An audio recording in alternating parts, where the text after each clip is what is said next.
Hey, welcome back, everybody, to another episode of the Educational 80 Podcast.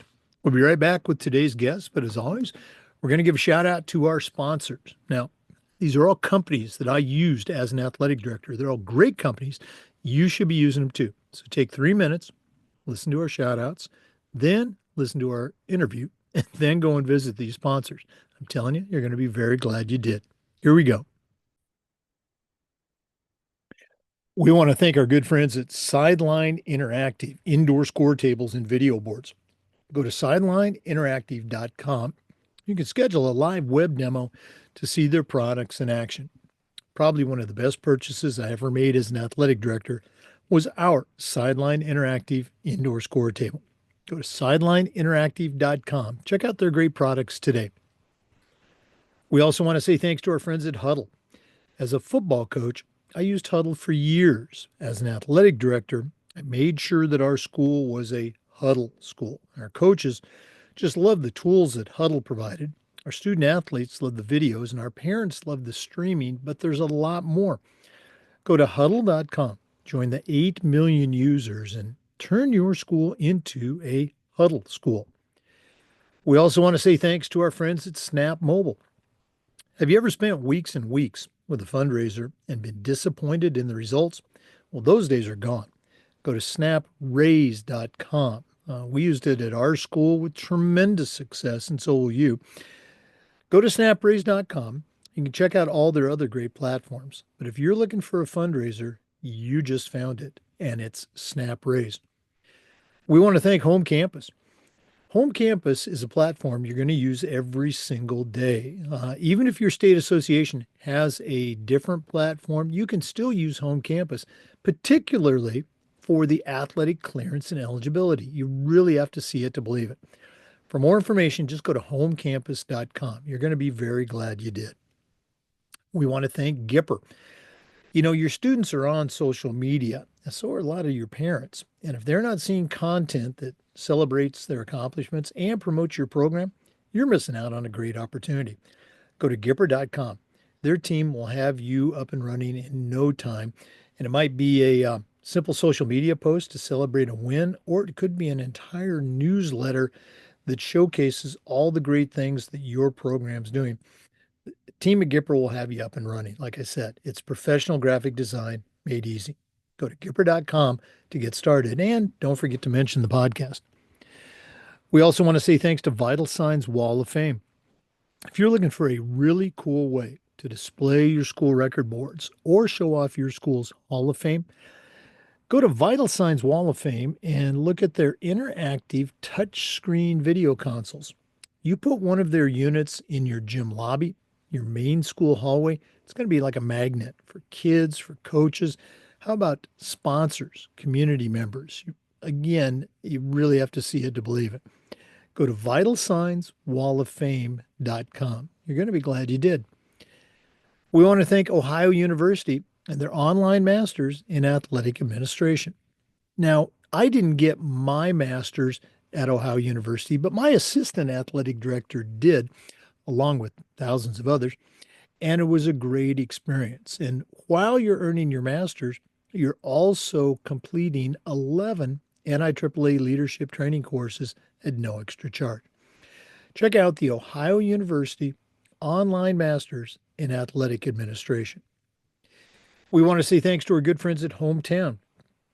Hometown is still the leading digital ticketing provider to schools and colleges, but it's a lot more, and they're truly changing the game with their suite of solutions that includes, oh, by the way, online ticketing. How about fee-free fundraising, athletic website construction, and a whole lot more? Whether you're an athletic director, a head coach, or a school administrator, Hometown makes it easy for you and your school to save time, raise more money, and bring your entire community together. Go to hometown.com to get started. We also want to thank Athletic Surveys by LifeTrack. At my school, we use surveys for everything: kids, coaches, parents. And the information that would come back was almost always over the top positive, and it'll be the same for you. We also got to hear from those squeaky wheel parents and listen to their concerns, and hopefully keep them from turning into something big.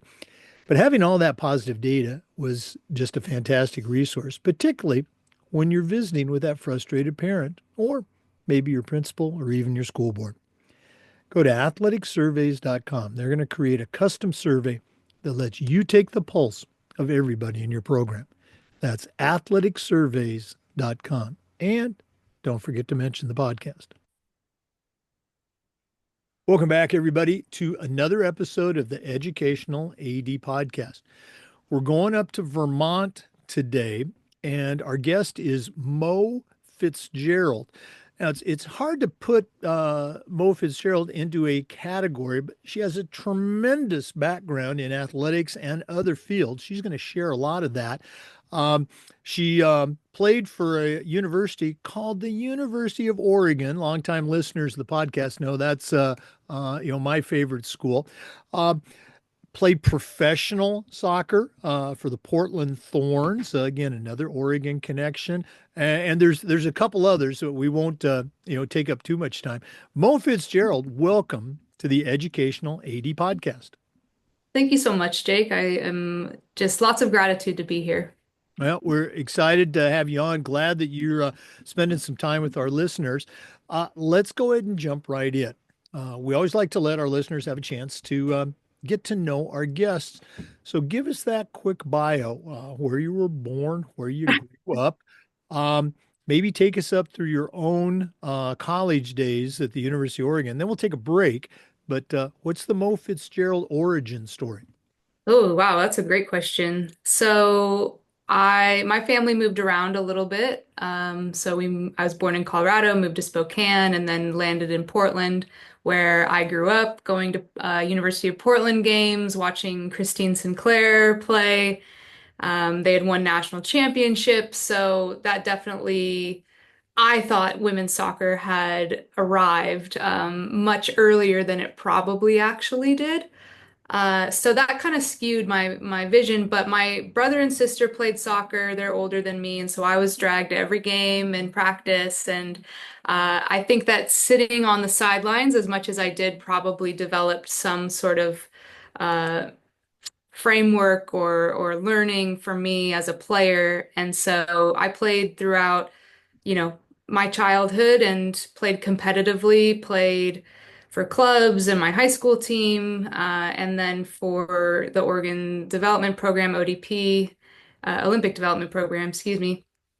And yeah, I wasn't the biggest athlete. I wasn't the most talented. I wasn't on anybody's list of top recruits. I struggled a lot in high school to find my spot in college, and I actually committed to Boise State University my freshman year and had a overall successful time there. We won our conference championship, and but I ultimately wasn't very happy, and it was a tough experience. We had 8 people leave during that season. And so then I transferred to University of Oregon and became a Duck. And yeah, just another mixed bag of experiences that we can get into if later if you like. But ultimately, I graduated and then uh, took some years off, was playing a lot of co-ed, just getting back to myself, trying to find the love of the game again, and then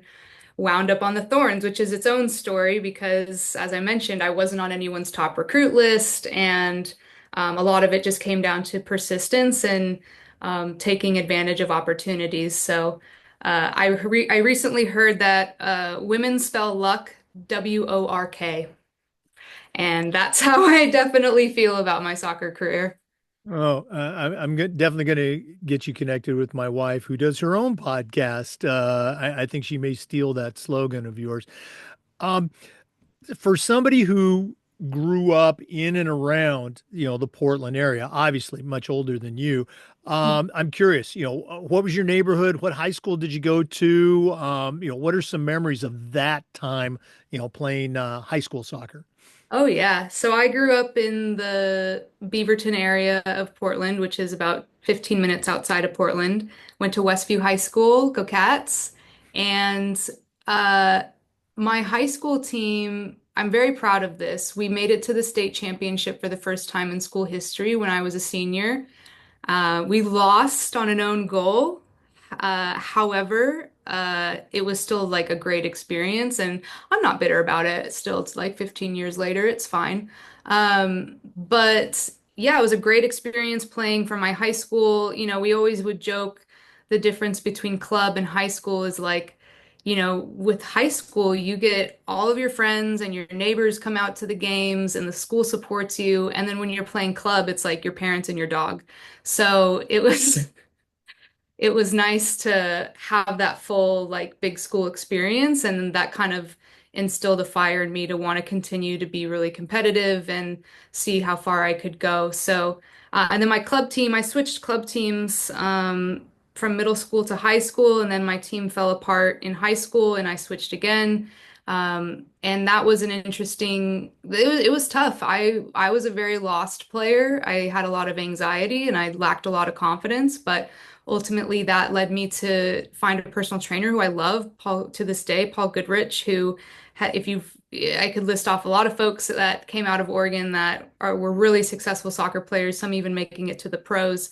And if you were trained by Paul, you were going to be good. So shout out to Paul and just his mentorship at the time. I had a lot of great coaches, a lot of them male, most of them British. And there's definitely there's lots to learn from English football, and there's so much to learn from the rest of the world as well.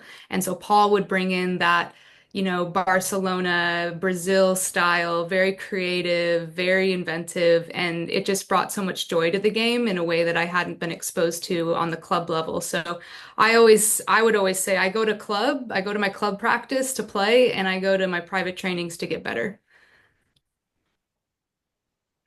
I love how you shared, both, your club experience and your high school experience.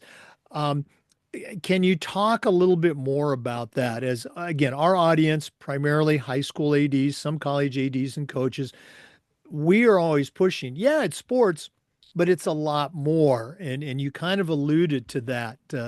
Maybe let's take a deeper dive into your high school sport experience.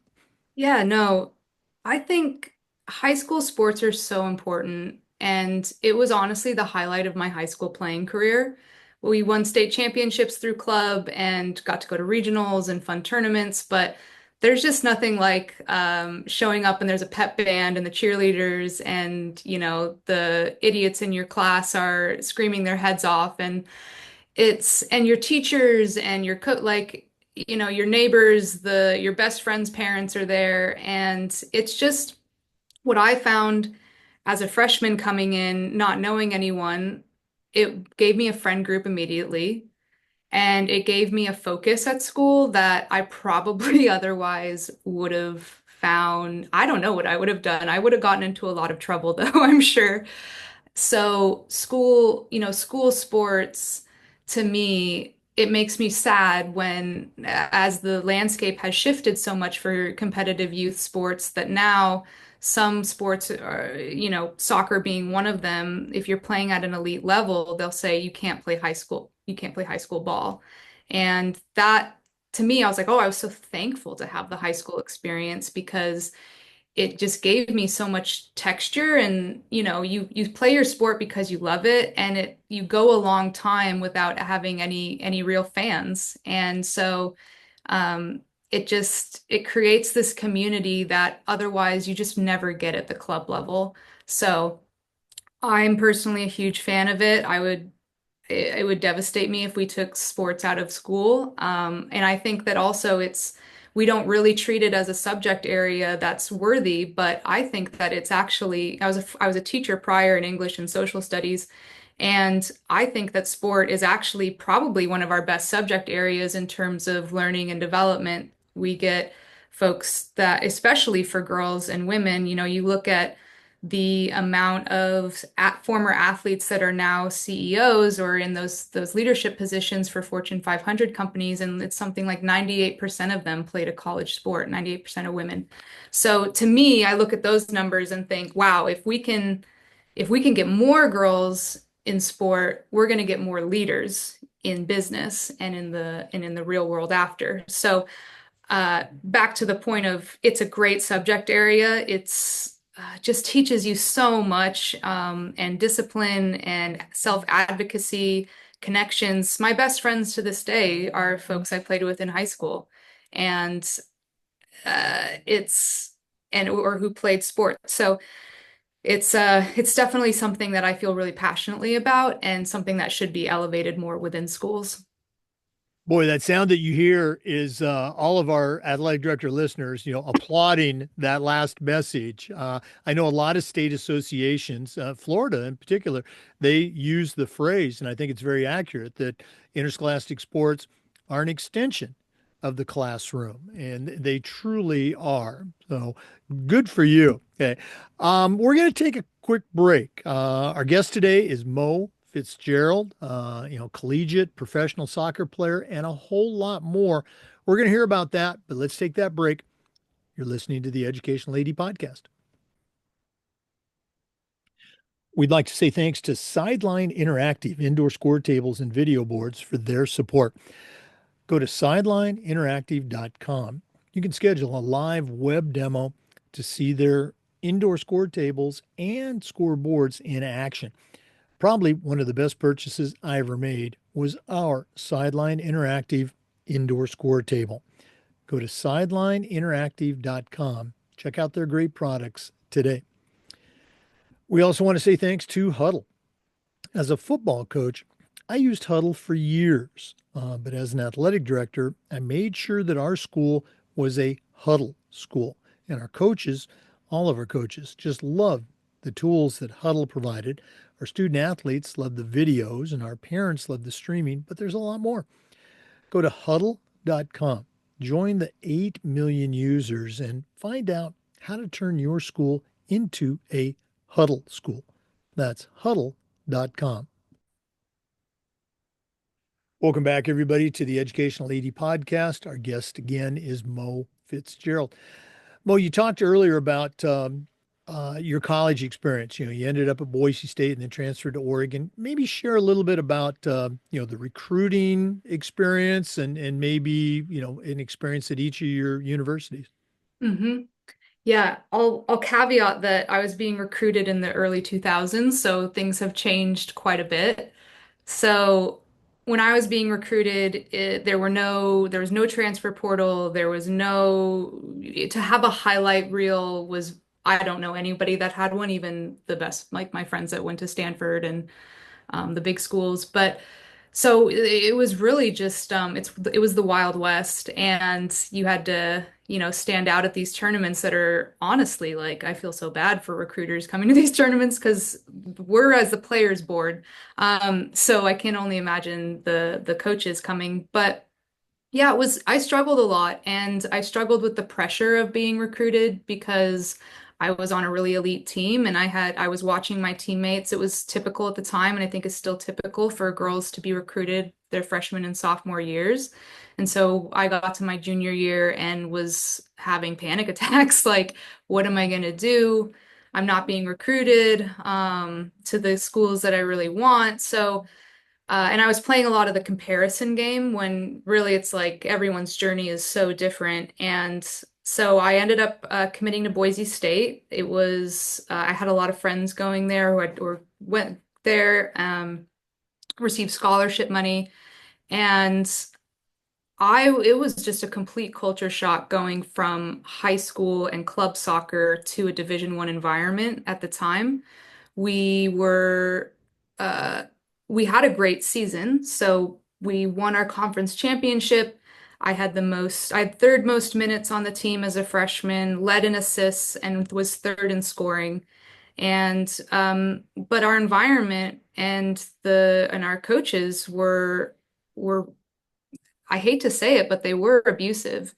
And we as women, we were given a copy paste program. So we were doing the football lifts and the football running as a woman, young woman who has no control over the situation. And then we also had what would be deemed an old school coach but now we know is was actually he was belittling players and making the environment really toxic. So, there were always tears at practice, and I was very miserable. I had a lot of depression at the time, even though I didn't really know what that was. There was no conversation around mental health really in the public. So I ended up transferring after my first semester, and then I went home to my parents in Beaverton and did a quarter there, figuring out where I was going to go next. And again, no transfer portal, so I was kind of doing this all ad hoc. So I would go on visits, and I had some more leverage because I had already proven myself at the college Right. level, but I still didn't. It was a tricky situation. So committed to Oregon, had friends that went there, and the facilities and the staff and all of the support that we had, all of those folks were totally amazing. And if you've been to Oregon campus and seen the facilities that they've built out now for football and soccer, lacrosse and baseball, it's like you do feel like it's an extension of the Nike campus. Just it's beautiful. It's multi-million dollars. And so that aspect and my teammates, like still my lifelong friends, I just got together with some of them this last weekend. We all flew in from different places just to keep the relationships going. But ultimately, it was a very similar situation. We had a copy-paste programming from the football team, and uh, we were like, we have the best track athletes in the world. Why are we not doing the workouts? It was a little it was very um beyond confusing, but and then our head coach was again one of those old school, and it was an abusive environment. And we had like at Boise State, one of our practices we had to wrestle each other for the ball, and there were no rules, so we just wrestled. And then when I was at Oregon, you're, there were times where we would, if we lost a game, we had food withheld. Girls were told to lose weight with no medical basis. I was told I was unathletic, and a myriad of other things. So the overall, and again, no conversations around mental health. So I sought the sports psychologist through the school that was really helpful, but I did that in secret. I didn't tell my coaches or my teammates because I felt that that would be held against me. So I left.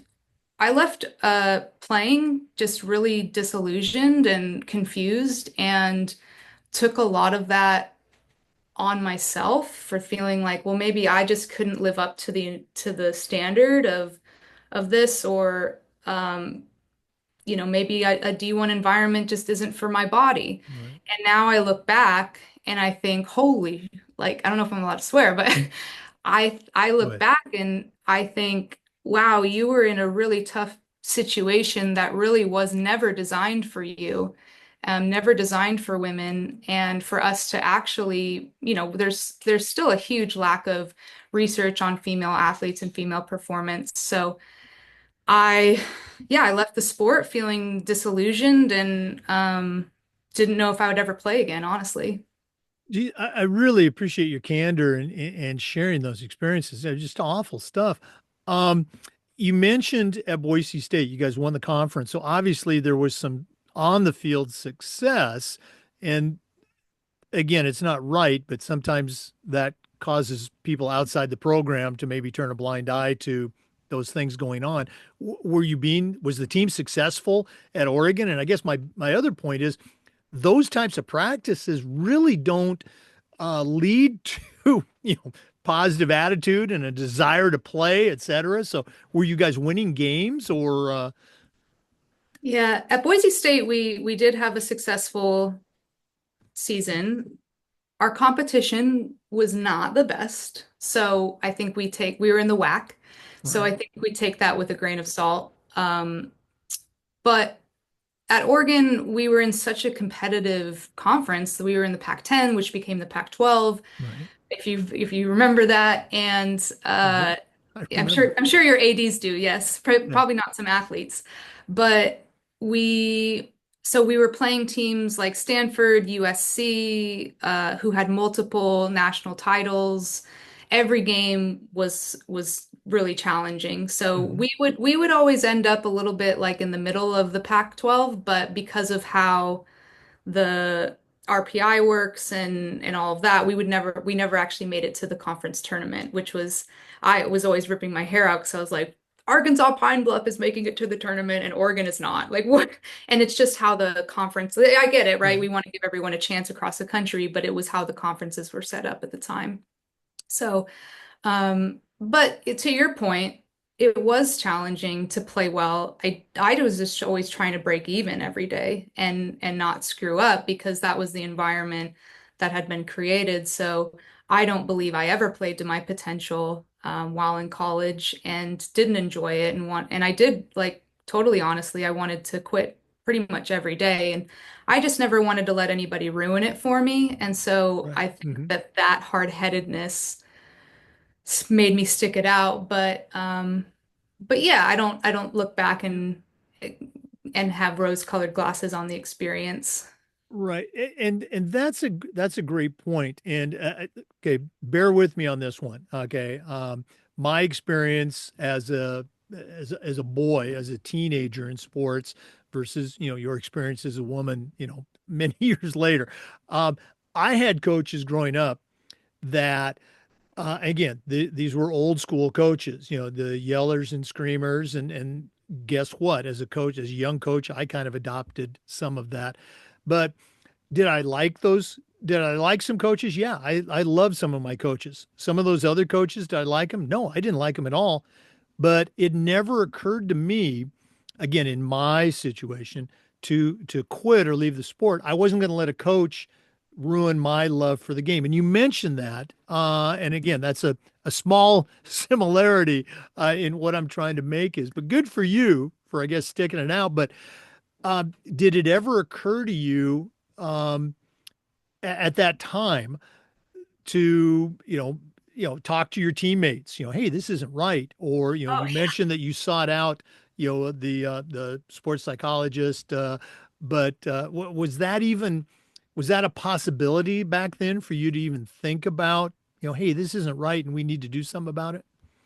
such a good question. I mean, we would get into spirals in our house, just like how, and we had to get to the point as players where we found that nothing was going to change. There were times when I did speak up and speak truth to power, if you will, to my coaches. And I thought when what I thought was an appropriate setting, an open forum for us to speak truthfully. And, I was really reprimanded for that and was basically taught to be quiet and not say anything. And then we also had administration, unfortunately, was on the side of the coaches. So there were instances where the admin was fully aware of what was going on, and there I won't get into this story, but admin was not on our side. Wow. Okay. Yeah. So, and at the end, when I had my exit interview, I was able to tell an admin that we didn't really work with.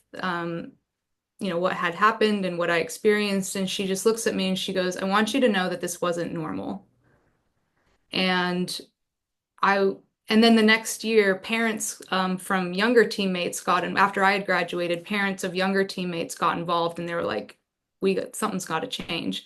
So it never, and I think for my generation and when we were playing, and especially for my parents and my teammates' parents, we just didn't know we just thought this was how it went. Yeah. And so you don't really say anything and you're just happy to be there. Yeah.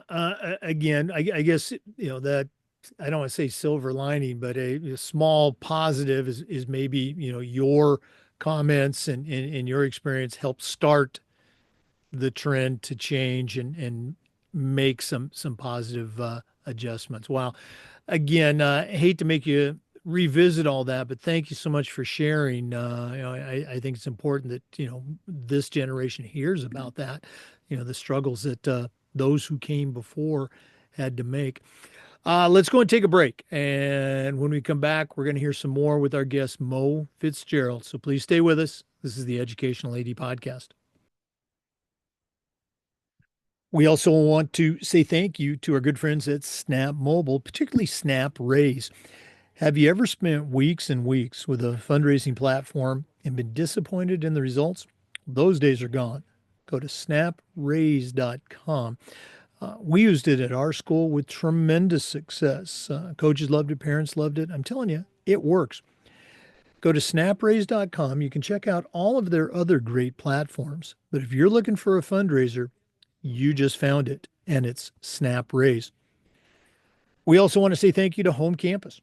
Home Campus is a platform you're going to use every single day for scheduling, for rosters, results. For me, the athletic clearance and eligibility platform alone was the gold standard. You really have to see it to believe it. For more information or to get signed up, just go to homecampus.com. Don't forget to mention the podcast, homecampus.com. And we'd like to thank Gipper. Your students are on social media, so are a lot of their parents. And if they're not seeing content that celebrates their accomplishments and promotes your school, you're missing out on a great opportunity. Go to Gipper.com. Their team will help you post simple social media announcements to celebrate a big win, or how about an entire newsletter in your school colors with your school mascot to showcase all the great things that your program is doing in the community. Gipper is professional graphic design made easy. Go to Gipper.com for more information. And don't forget to mention the podcast. Gipper.com. Once again, welcome back to the Educational AD Podcast. Our guest today is Mo Fitzgerald. Um, you've heard already, she has a tremendous background in soccer. We're going to take a further trip along her journey, but there's a lot more to Mo Fitzgerald. Mo, let's go and say goodbye to the University of Oregon soccer program for now. I think you mentioned you took a little bit of time off after college, but how did you end up coming back and playing at the highest level, professional soccer? It's actually a pretty good story. So yeah, like I mentioned, was disillusioned, was playing men's league and futsal, and uh, back then, and I also, it's funny now looking back, when I first was out of college, my first internship was at the Portland Timbers and Thorns, and it was the Thorns inaugural season. So, and I remember, they had Alex Morgan on the team and all of these great players. There's only like four, six teams in the league at that point. So it was very, very tough to crack into. And I just remember being an intern being like, I'll never play there. Like I didn't see myself there. A couple years go by and they're holding open tryouts, which doesn't really happen anymore. And we all knew in the community that it was kind of a money grab. No one had ever made a team from an open tryout for NWSL. So I was like, you know what? I'm just going to take work off. I was a teacher at the time, and I was like, I'm going to take work off, and I just want to play. I just want to get in and play with some good people. You get to play in the stadium. So, and at the time, Paul Riley was the coach. So had my tryout, thought I did really well, got really good feedback from my peers, and ultimately didn't make it. And then fast forward a couple of months, and I was visiting the front offices during a game and from the Timbers because I knew people there and I'd interned there, and Paul Riley was there, and so I kind of cornered him and was like, "You remember me, right?" And he was like, "Yeah, I remember you." And I was like, why didn't I make it?" And I started talking to him, and I was like, "Look, I'm a teacher. I have summers off. You don't have to pay me anything. It's an Olympic year. I think it was the Olympics. Yeah, it was an Olympic year, so players had gone to do national team duty, so they were short on players for training at least. So I said, just let me come train. I don't cost you anything." And he was like, fine. Our first day was like 45 minutes of running, and I think he thought he was gonna, get me out, but I did it, and that experience for that first year was very interesting. Lots of yeah, Paul, as we know now, from folks that are familiar with the NWSL, during that season, there were there was abuse going on, but Paul was sexually coercing players, and um, I never had a good feeling about him. He was also one of those coaches that tended to belittle, and he would like call you the wrong name, for example, if he didn't like you. So just even down to like your humanity and your dignity, he would put that on the table. So I left that season and I went back to teaching and I said, I don't know about this. This feels really similar to Oregon, but I loved playing. I loved being in the stadium and meeting the girls. And so I was like, okay. So then Paul left. And that next season, I didn't play any games or anything. I was just a practice player who the head coach forgot my name all the time. And this next season, we got a new head coach, Mark Parsons. And so I was like, oh, if I want to do training in the summer again, I don't have my plug anymore. So I need to go back to tryouts. So I went back to tryouts, did really well again, didn't make the team. And I, so then a couple months, I just was like, all right, whatever. Like I didn't really think much of it. Couple months goes by and Mark calls me, the head coach, and was like, hey, we need some players to come suit up for a game. We have players gone on international duty. So I was like, okay. So then I came, suited up, just thought it would be a one and done, amazing time. And then after that, he was like, look, would you like to stay on and train for the summer? And I was like, yeah, that's all I want to do. I just want to train. I love training. And so did that. And then it was also a World Cup year. So we had players that were gone for international duty. So, and then through that and through training and getting some opportunities, I did end up getting to start in a couple of games and getting to play. And then it was time to go back to teaching because I was an amateur. I had amateur status. I wasn't paid anything for my time in the pros. And but I that second year was amazing and big props to Mark and the staff just creating a really positive environment where he had a lot of levity, but it was also, he got it. I think he understood the assignment and managing talent, as a lot of ADs know, is really tough. So I think that sometimes that pressure can get to coaches, but Mark was amazing. And then from there, since then, I've been called back a few times when they've needed players, which is kind of silly. Like you wouldn't if it was the Portland Trailblazers, for example, or the Lakers, they're not calling the neighborhood gal to come suit up, right? Like they have a big pool of talent that they would pull from, and that just shows how far and the NWSL does now, but it shows how far the league has come. And now we even have the NWSL is just announced that they're going to have tier two teams. So that's going to be an amazing breeding ground for talent and more pathways. My story, like, is very rare in that I wasn't a kid in the system. I wasn't identified at an early age. I didn't go to a big school and have big stats, just from my experience. But I loved the game and I just wanted to keep playing. So I just found any way that I could to get in and persisted and took advantage of my opportunities when I was given them. So, but again, similar to Oregon, I internalized a lot of the shortcomings of women's sports and not being paid, for example.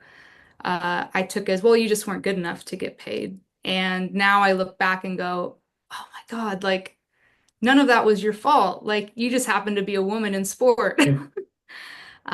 So that's why I think all of those experience has led me to um, do what I do now and try and elevate women's sport and sport in general as much as possible. Well, a lot of different directions I want to go with that. And again, thanks so much for your candor and sharing your life. Um, I guess first question, looking back to those initial tryouts, you said you like training. I was that same way. I just loved, football practice, track. Um, as you are going through drills, and I'm sure there's some scrimmaging and all that stuff, objectively, okay, did you know, hey, I belong here. I'm better than her, or I can do this. I'm the best person out here. What was your, I guess, level of awareness and confidence during those repeated tryouts? During the tryouts, I felt really confident. I felt like I was objectively the best person there. It it just came down to, and I think this is changing, but you just didn't, no one respected players that had to try out. You needed to be already identified. So, um, but yeah, and as we continued to play and as I continued to grow and adapt to the environment, I definitely belonged there. And uh, sometimes I'm like, oh, you should have kept playing. You should have pursued it and left teaching. And I don't know how I would have like done it Right. financially. Um, I guess my follow-up then, once they kept you on the roster and now you're seeing game time, you're on the field. I mean, coaches, and I say this with all levels of the spectrum included on this. Coaches are very selfish, okay? And they want to win. And I think just about every time they're going to put players on the field, on the pitch, if you will. They're going to help them win. Did your coach or coaches give you any kind of feedback of, wow, great pass, great defense, or whatever, or did you just feel like there was a disconnect there? That's a good question. I did feel like I was sort of bottom of the rung in terms of feedback and in terms of like, I wasn't wearing a GPS tracker while everybody else was. So there was always this layer where it was like I subconsciously knew that I was different from the rest of the team. And um, what was your original question? No, again, just that whole idea of, practice is practice. Okay, she's good at drills, but can she play? I mean, certainly your play had to make a statement for these coaches, or they were they just so dug in that, oh, she's just a tryout player that she can't help us. Right. Okay, thank you. My brain went another way. That's okay. So I think Mark definitely gave a lot of positive feedback when it was deserved. And yeah, I think I was an asset. I look back at the game film sometimes and I don't turn the ball over. I'm finding feet and finding the dangerous ball. And Mark, if I came out of a game early or something, he would come back and say, I think I pulled you too soon. And so, or we'd be in at halftime and be like, the ball Mo played, like that's more of the ball that we need here and here. So I was integrated, but yeah, I guess I always felt a bit of separation. And we never really had conversations about my play in depth or the trajectory of my career like the other players would. So I definitely was getting signals at the time, like, go back to teaching. Oh my goodness. Okay. Well, again, this is a segment in its own. That's why I'm hoping we can get you back on the podcast at another date. But let's go and take a break. When we come back, I'm going to let you share with our listeners some, because there's a million other things that you are doing and that you have done in your post-playing career, and a lot more that you're going to be doing. So let's take that break. When we come back, more from Mo Fitzgerald on the Educational AD podcast. We want to say thanks to our good friends at Vital Signs Wall of Fame for their support. If you're looking for a really cool way to display your school record boards for all the teams, for all the different events, or show off your school's Hall of Fame, go to Vital Signs Wall of Fame and take a look at their interactive touch screen. That's right, touch screen video consoles. You put one of their units in your gym lobby or your main school hallway, it's going to be like a magnet for kids, for coaches. How about sponsors and alumni? Go to vitalsignswalloffame.com. Check out all their great products. That's vitalsignswalloffame.com. We also want to say thank you to Ohio University and their online masters in athletic administration. Now, I didn't get my master's from Ohio, but my assistant athletic director did, along with thousands of others, and it was a great experience. It's very affordable, just 20 months, totally online. And while you complete your master's degree, you're also earning 11 NIAAA leadership training courses at no extra charge. Check out Ohio University and they're online masters in athletic administration. We also want to say thanks to Hometown. Hometown is changing the game for schools and organizations with their suite of solutions that includes things like, yeah, they're still the number one online and digital ticketing platform, but there's a lot more. How about fee-free fundraising, athletic website construction, and like I said, a whole lot more. Whether you're a head coach, athletic director, or a school administrator, Hometown makes it easy for you and your school to save time, to raise more money, and to bring your entire community together. For more information, just go to hometown.com. And as always, don't forget to mention the podcast. Hometown.com. Hey, welcome back to our conversation with Mo Fitzgerald. I've alluded to this throughout the podcast, but in addition to her extensive experience as an athlete, as a coach, as an educator, um, Mo Fitzgerald is involved in a lot of other initiatives. And I've already asked her during the break to just pick out maybe two or three that she wants to focus on and share with us today. So, Mo, what do you have for our listeners? Such a good question. So obviously there's life after sport. And we talked a little bit about how important it is for athletes and folks around them to know and help them navigate that transition, just because it is quite an identity crisis. So after I was done playing. I also got to play futsal for the World Cup and represent Team USA. So, there were different offshoots that happened after I stopped playing for the Thorns.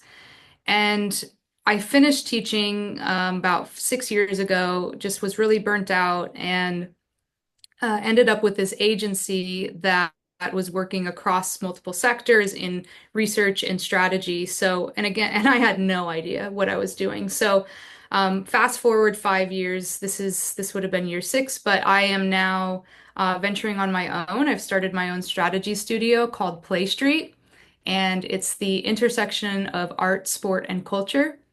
I believe if we center athletes, artists, and community organizers, they are our best bet for change. And so I do this through leadership development, brand strategy, and storytelling. And I've gotten to work with some amazing organizations from startups to nonprofits to schools and corporations. So lots of different things happening. But I found after when I was kind of looking at what do I want to do and how can I make an impact and what's my skill set and what can I offer, and also looking at the world at large. I sort of was like, well, there's a lot of stuff going on right now that is really depressing, and especially for women. And I asked myself, where is their energy right now? Where is their growth? And I've always felt, and as a side note, I'll mention although I didn't really have time to pursue the arts, I've always been a huge fan of the arts and did theater in high school and wrote and published a book a few years ago. I illustrate books. I love to write and also paint watercolors, mixed media. So after sport, I really found myself as an artist and felt like this is sport and art are kind of the two things that I feel give me energy and make that existential dread go away. And so I felt like if we could really elevate and support athletes and artists and the folks that are on the ground, community organizers, that are driving culture and then blending and merging and then growing these three sectors, I think that there could be this really powerful alchemy that would really give myself hope and other folks hope. And like I said before, women in sport especially are going into leadership roles. And so I felt that if I could give my time and energy to these spaces, then hopefully that would, give myself some purpose and then also give back in a way that felt meaningful and that would also help drive change and help drive the direction that we're going. I think we're kind of in a really cool renaissance right now. I looked recently at our past renaissance, and I didn't realize that during that renaissance, there right before it happened, we had the Black Plague. And then we also were seeing a lot of political instability. And so that becomes this, to me, I registered, this becomes this sort of chaos becomes a breeding ground for things like sport and for athletics because, or excuse me, sport and art, because that's what people need and that's what fuels them. And, Toni Morrison always said, now is the time for artists to get to work. Like this is the time now where we step up and really lend ourselves to the cause and to the movement. So yeah, just have found a lot of it. It's great. I feel like I'm waffling a little bit now at this point for you, Jake, but it's been such a blessing and lots of gratitude for getting to continue my involvement in sport as a strategist now and being someone that has lived it on the inside, getting to be at the table now, the strategic planning table, and getting to say, this is what athletes need, or this is what artists need, and this is how we can support them, rather than how can we build this industry? Well, we need to build the industry that centers the folks that are on the ground doing the work. The athletes are the product, right? So we need to support them and their longevity in the sport. Oh no, I love what you shared. No, you're not waffling at all. Um, I will go, I'll go in this direction, okay? And you can say, well, no, I don't want to go in that direction.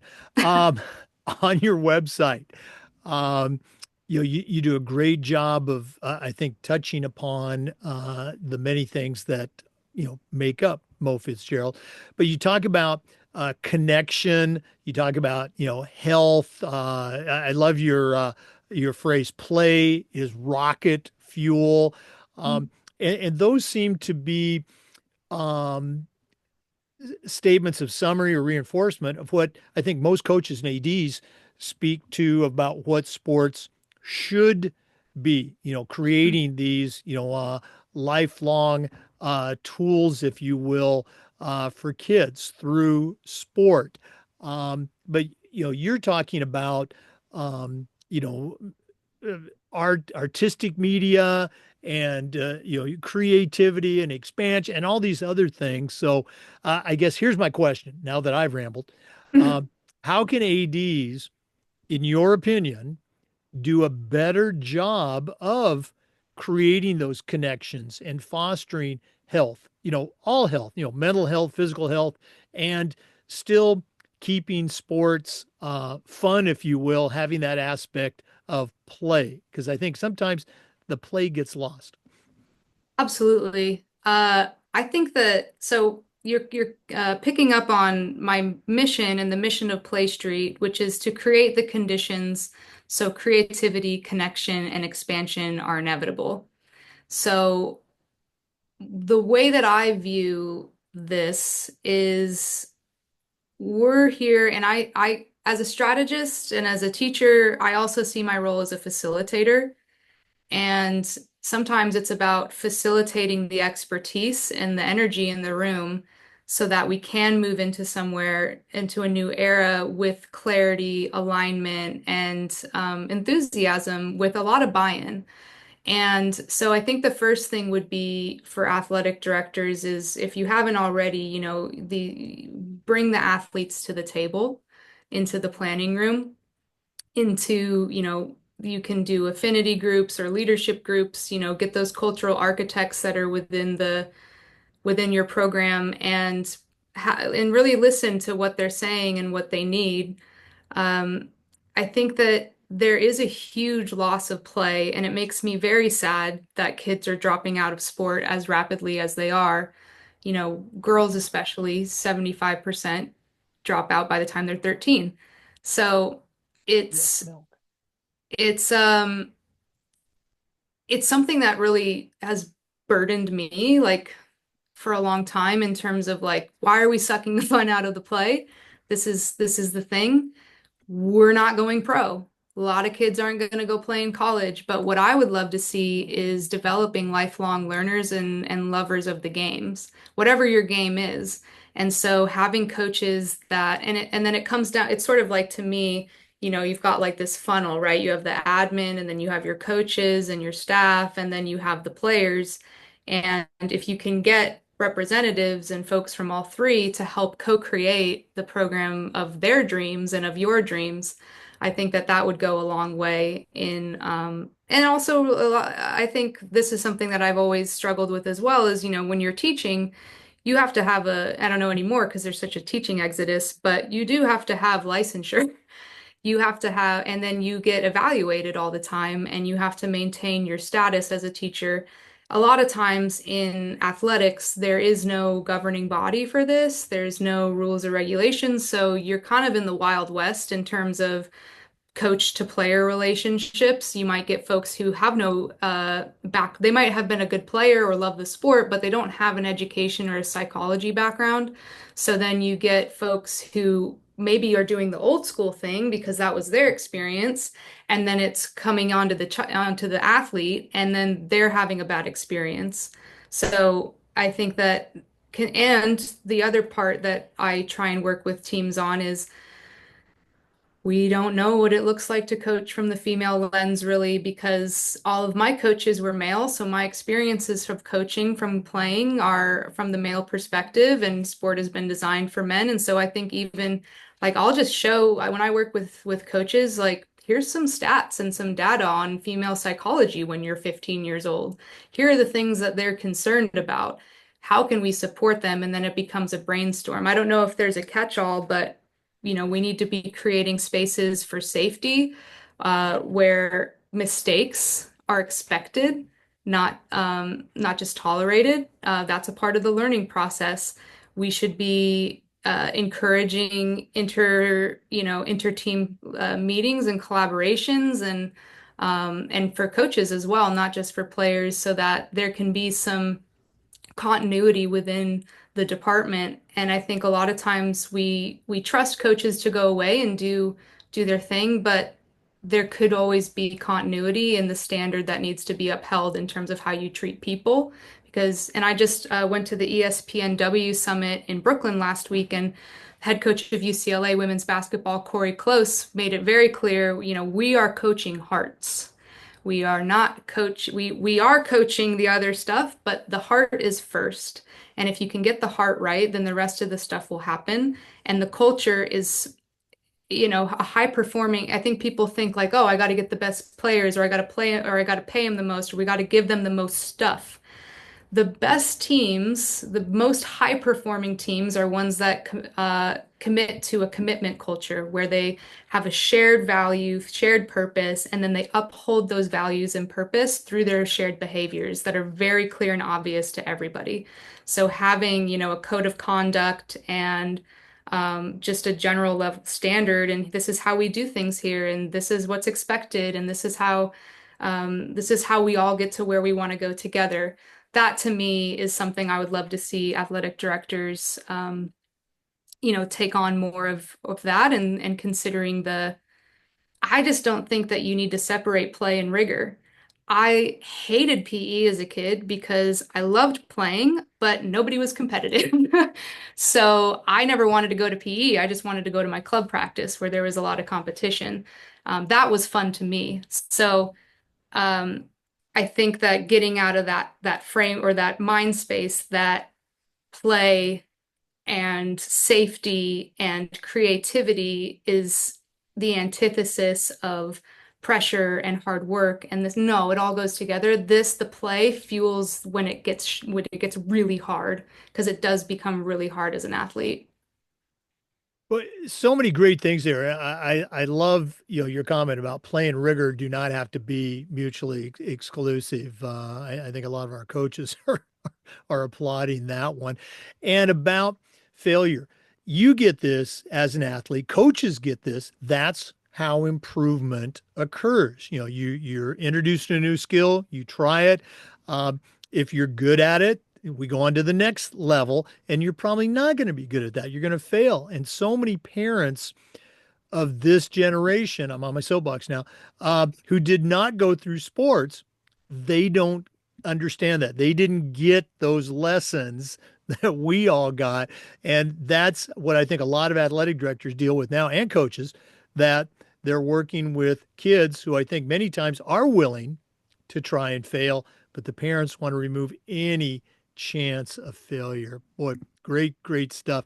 We should have done this earlier, but we're going to do it now. If one of our listeners wants to reach out and find out more, connect with you, and listeners, you got a tremendous resource here. How do they find out more? How do they connect with Mo Fitzgerald? It's a really good question. So you can email me. That's going to be the most direct way, which is hi.mo, M-O, Fitzgerald at gmail.com. The other way would be through, you can learn more about me through my website, momofits.com, or you can go to my LinkedIn. I'm on LinkedIn. I work from home. I'm chatting with my friends on it. I love LinkedIn. So any of those platforms or even Instagram at momofits, two Z's. Yeah, I would love to get in touch. I think that we all need to be, building this ecosystem together and sharing our knowledge as we go because the world's changing so fast and this generation needs us to stay agile so that we can really support them into the future.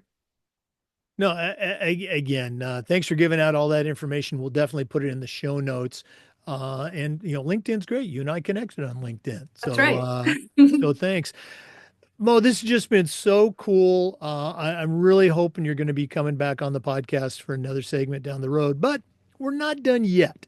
We always wrap up with a segment we call the Athletic Director's Toolbox. Now, you're not an athletic director, but I think you know your way around the world of athletics. So, we're going to take our final break, hear from Athletic Surveys, who sponsored this segment. When we come back, I'm going to challenge you to send out a brand new athletic director, or we could say a brand new leader, on their very first job. But I'm only going to let you put 3 items in the toolbox.